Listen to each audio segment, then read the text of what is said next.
Hey, salut les amis, j'espère que vous allez bien et on se retrouve aujourd'hui pour une nouvelle vidéo. C'est parti!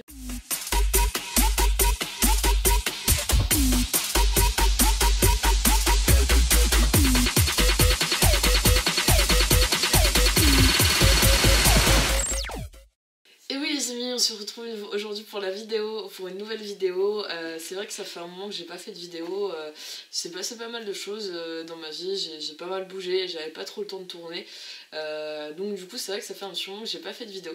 Mais je ne laisse pas pour autant tomber notre série de paris sportifs. Donc on avait dit 30 épisodes, donc 30 paris sportifs pour savoir si oui ou non je suis une bonne pronostiqueuse.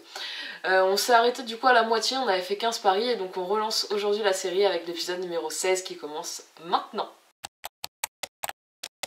Pour cet épisode numéro 16 les amis, on innove, on va aller faire un tour du direction la Ligue des Champions. Et oui, la Ligue des Champions a repris et c'est donc les huitièmes de finale de la Ligue des Champions aller-retour. Et donc pour ces huitièmes de finale, j'ai sélectionné un match qui a lieu mercredi soir, donc ce soir pour vous qui voyez la vidéo, qui se voit s'opposer l'Atalanta au Real de Madrid. Et moi ce que je vous propose les amis pour ce match, c'est une victoire du Real de Madrid avec une cote à 2,80. On fait tout de suite le focus sur chacune des équipes pour en savoir un petit peu plus et on commence par l'Atalanta. C'est parti. Et donc les amis, on commence par l'Atalanta. Donc l'Atalanta, il faut savoir que ça avait fini deuxième de leur groupe qui était composé de Liverpool, de l'Ajax et de Midtjylland aussi. Ils ont fini avec 11 points, ils avaient au total encaissé ils avaient marqué 10 buts et ils en avaient encaissé 8. Ils ont plutôt fait une bonne performance. Moi l'Atalanta, je trouve que c'est une équipe qui joue plutôt bien cette année. C'est un petit peu pour moi du même gabarit que par exemple que Leipzig, ce genre d'équipe qui peuvent être un peu surprenants en Ligue des Champions, qui sont des outsiders, à l'image de l'Ajax comme à une certaine époque. Voilà, après pour moi l'Atalanta, donc ça reste sur 3 victoires et 2 défaites sur leurs 5 derniers matchs, donc toutes compétitions confondues. L'Atalanta l'année dernière en Ligue des Champions, pour faire un petit point, ça avait été en quart de finale, ça avait été éliminé contre le PSG en quart de finale, et en huitième de finale, si mes souvenirs sont bons, ils avaient dû battre Valence. Ça doit être ça, ouais. Ouais, c'est ça.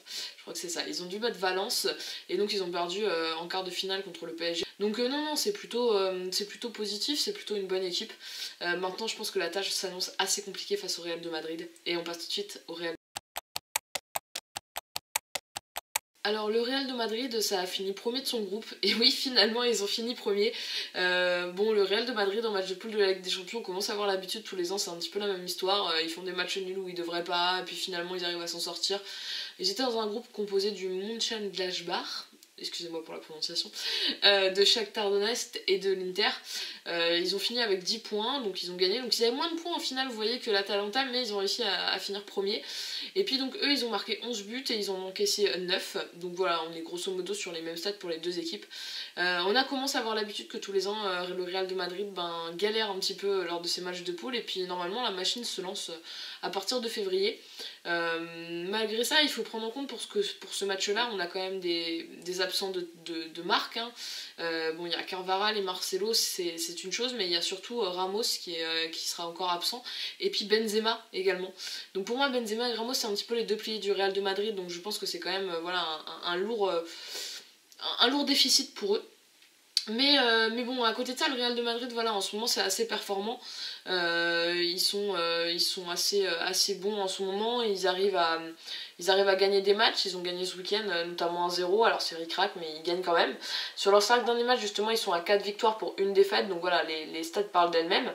Mais après, voilà, le Real de Madrid, l'année dernière en Ligue des Champions, ça a été éliminé en 8ème de finale. C'est vrai que c'était un petit peu... waouh, enfin, c'est quand même assez compliqué pour le Real, les 8ème de finale, qui sont habitués au final, qui sont habitués à la gagner notamment.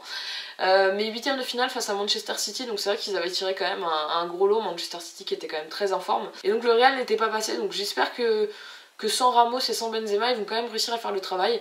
Moi je pense que voilà, le championnat, il y a l'Atlético qui est très bien parti.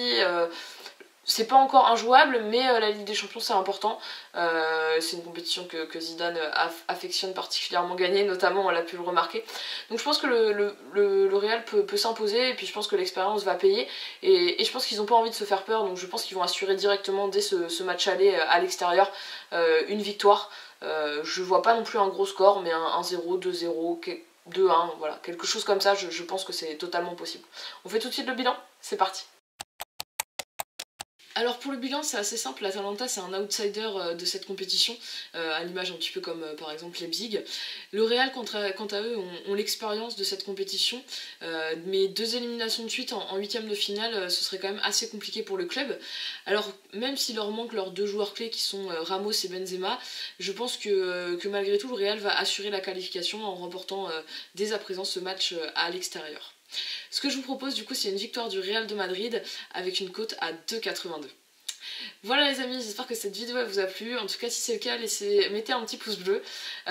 D'ici la fin de la semaine il y aura sûrement une vidéo un petit peu différente qui va sortir un peu de ce que je fais pour le moment sur les paris sportifs. Voilà, je vais me mettre vraiment à fond dans les prochains mois sur cette chaîne YouTube, donc j'espère que vous appréciez les vidéos, et puis n'hésitez pas à mettre un petit pouce bleu et puis à vous abonner à ma chaîne, ça fait toujours plaisir. A bientôt les amis.